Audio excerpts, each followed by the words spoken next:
Millennial Philippines 2019 is brought to you by Potency, Mega Sound Smart Pro Videoke, Philippine Airlines, Efficacent Oil, and Nescafe Creamy White.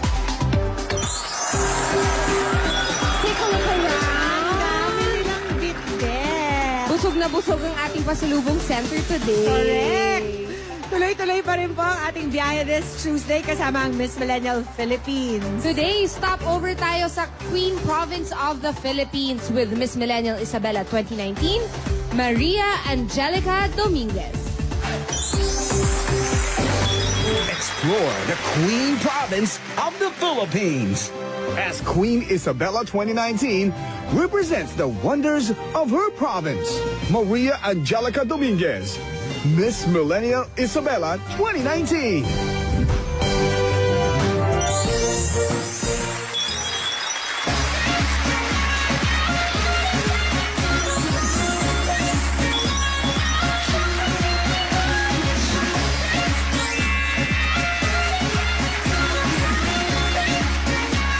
Masarap na panangalian sa ating lahat, mga Dabbercats. Or should I say, naimbag nga daw kada tayo, Dabbercats. Ako po, si Maria Angelica V. Dominguez, mula sa sentro ng agrikultura and the home of the biggest dam in Asia. Let us all welcome my lovely province and be mesmerized by its beauty. Hindi ito apat, hindi rin ito tatlo, mas lalong hindi ito dalawa.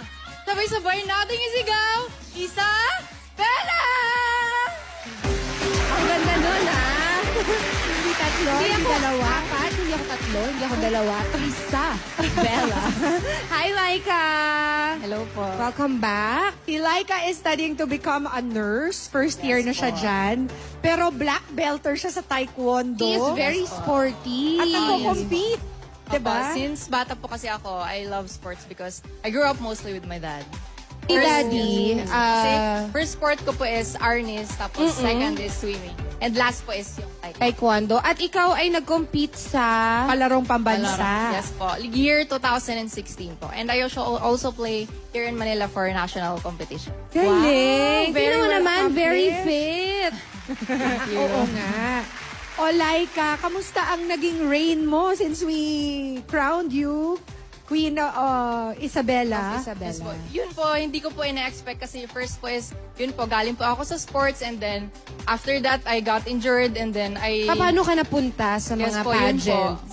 Na-injure po ako and then, yun po, I decided to pursue pageantry po. Because Blessing in my mom disguise, is also a former Miss Ramon. Wow! Yeah. Very During busy the ka ba since you got crowned? Marami kang Yes po, activities? yes po. Sa province po namin, ganun. Laika, paano ba pumunta sa Isabela? Kanina sabi ni Pia merong flight. We flew there, Oo. pwedeng mag-fly. Pero pag Yes po. via road. Yes po. Pag by land po, it will took you like 8 to 10 hours po. And then pag by airplane naman po, like mga 45 minutes lang po. Mabilis nasa lang. po, Sandali Kawayan lang. po or sa Tuguegarao po na airport. Pero pag bus, ano yung sasakyan nilang bus? Yung mga nakalagay po is Rojas, Tuguegarao, Ilagan, mga Kasi ganun po. dadaanan yung Isabela noon. Yes po. Okay. Rice Granary of the North ang Isabela. Yes po. Paano nyo na-maintain? Diba, yung ibang parte ng Pilipinas, wala na masyadong rice production, pero kayo, continuous. Opo. Yun po, ang mga farmers po kasi doon, mostly kasi dominant po ang mga agriculture area, mga ganun po. Kaya madami po kayong mga fruits, vegetables, rice, mga ganun po.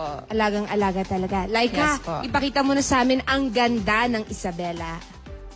Tara na, Dabbercats! At libutin natin ang malaray ng ganda ng Isabela!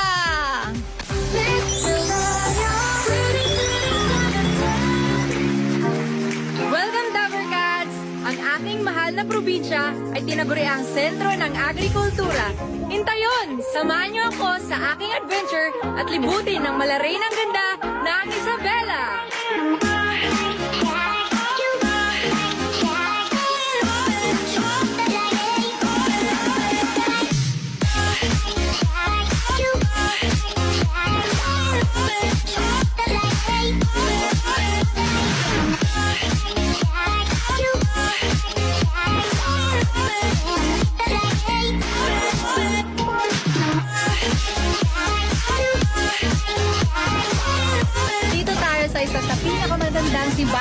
Angelica, Our Lady of Batocha ng Isabela.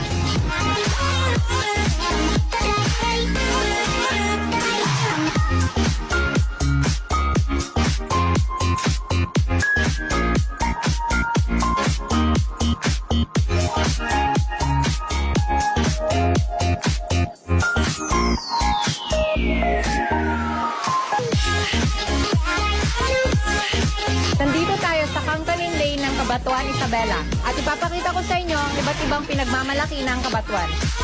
So ayan, tara, Dabber Cats. Halina sa Isabela at kainin ito. Nandito tayo sa pangunahing hydro plant sa buong Pilipinas na matatagpuan lamang sa probinsya ng Isabela.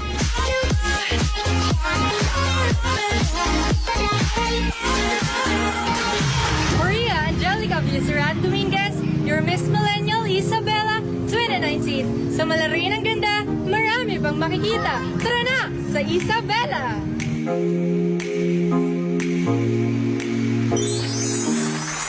Thank you for that wonderful tour, Laika. Ang ganda naman yung nag-crown sa inyo. Ay, thank you po.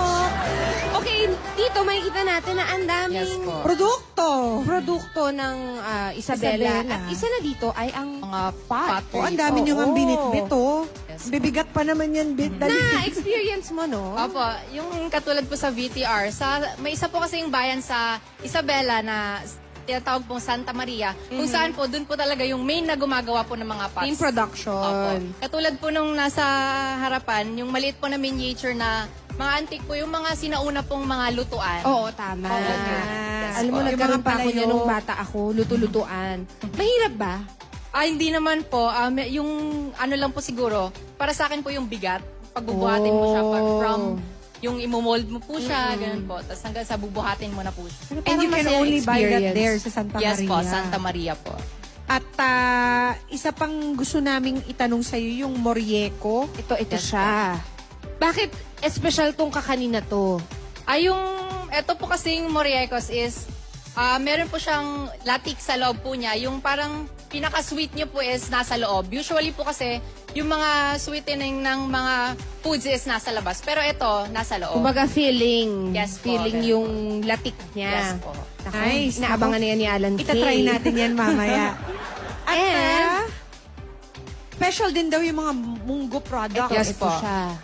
Ito naman po, sa Isabela din po, meron din place na tinatawag na San Mateo, which is considered as the Munggo capital of the Philippines.